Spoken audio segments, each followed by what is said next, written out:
Guarding Australia's airspace can be an exhausting job, but it's all in a day's work for this new Air Force recruit, a dingo puppy named King. The RAAF's new generation of transport planes, the King Air, needed a new mascot, so the RAAF adopted King. It's a way for us to establish our new identity after the Caribou's finished its operations, and we've started our new operations with the King Air aircraft. The 38th Squadron named King as their mascot at Billabong Sanctuary, saying the dingo is just like the Hawker Pacific-built plane, small, agile and roaming Northern Australia and Southeast Asia.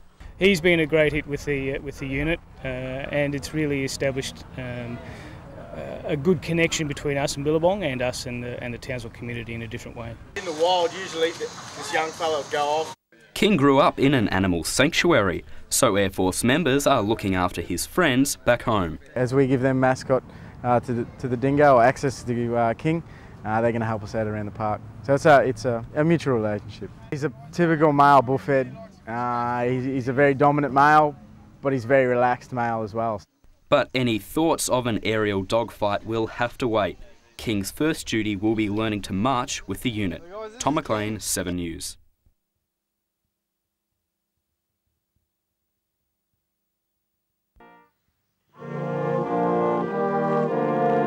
For every loudly lamented tale of a young soldier who dies for their country, there is a story of someone left behind to quietly mourn. They were called up out of there, all sorts of walks of life. The nation said they needed them. They needed them to serve the nation, and eventually some of them were sent overseas to Vietnam. The day commemorates the sacrifices of 218 national servicemen who were killed in conflicts in Borneo and Vietnam.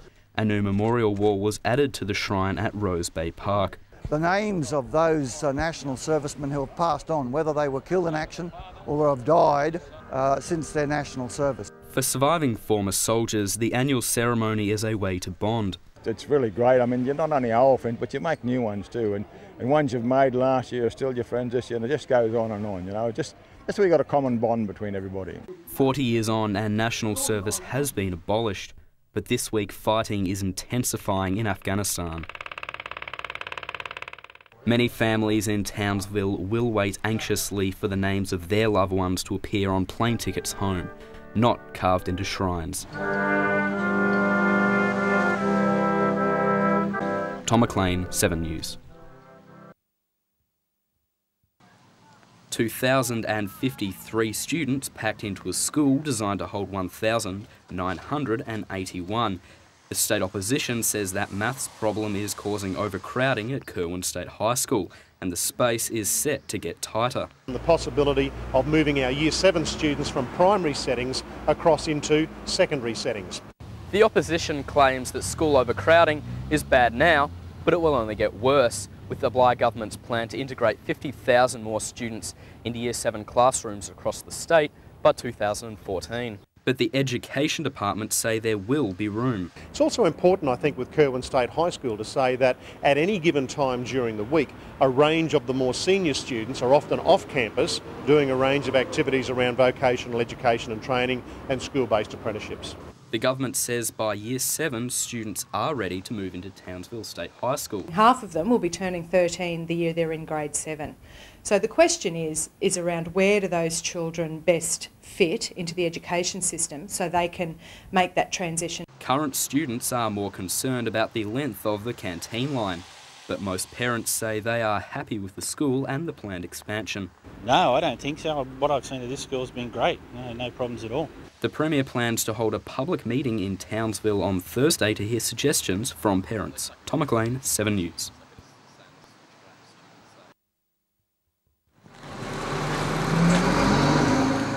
"19 new Sunbuses will provide 38,000 extra rides each week. It'll certainly create more options for people who want to use public transport and want to leave their cars at home. They cost $500,000 each.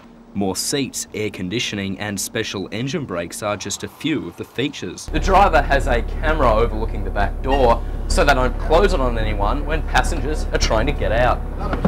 Passengers can plan their journey on the website Google Transit. It'll show the map of where the bus is going to take it. It'll give step-by-step directions. And a GPS system will show the amount of time until the next bus arrives. It's Places like Stockland, City Mall, major interchanges, there'll be real-time display. The next bus will be here, just like at the railway stations. The government has promised more buses in the future. The city is growing and we are experiencing some pockets of congestion as the growth occurs. So what we need to do is continue to support public transport in this way. The new buses will be operating by the end of March. Tom McLean, 7 News. The report card was less than glowing. The audit uncovered disappearing documents on 37 corporate credit cards, money for disaster relief forgotten for 15 years, and a failure to comply with the Local Government Act. Councillor Jenny Hill says the poor grade reflects serious shortcomings and a need for change. We really need to think about the structure of council and, in my belief, to go back and develop our own Directorate of Finance.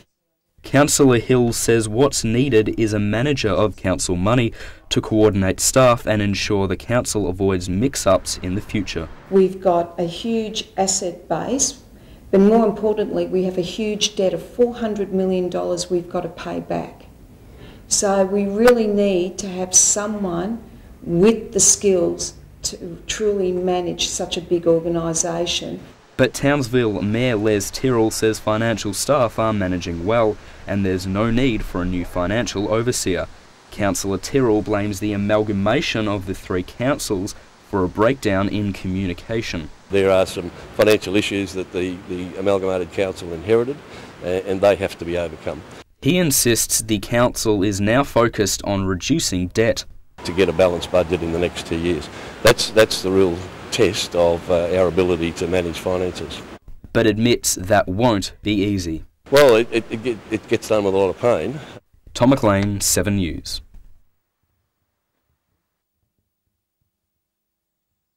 For a reptile at the top of the food chain, Steve is pretty shy. But being a 2-metre freshwater crocodile, he makes the 17th hole a real hazard. If I hit a ball in this hazard, I certainly won't be going in there to fetch it back out. Willow's golf course manager Adrian Lawson named Steve after a friend and said crocs are just something you get accustomed to. North Queenslanders just see the crocodiles as part of life, but for the tourists and international visitors, it certainly is something of interest that they remember and take away with them. It seems the leafy suburb adjoining the course is also prime reptile real estate. The Bolly River runs just alongside the course, and during this time of year when we have a lot of heavy rain, the river comes up and it's very easy for the croc to make its way up when the waters are high into this particular lake anyway. Adrian believes Steve is just taking a break from living rough in the river. The Willows Golf Resort is not only a golf course but a beautiful wildlife habitat. Just represents somewhere nice and calm to sit for a while. Steve the crocodile may not be a fan of golf, but he's probably interested in people's hands and feet. So wildlife authorities came to the course, hoping to find Steve a new home. But the Environmental Protection Agency has decided this timid croc is not much of a threat, and he can stay put so long as putters keep their distance. Tom McLean, 7 News.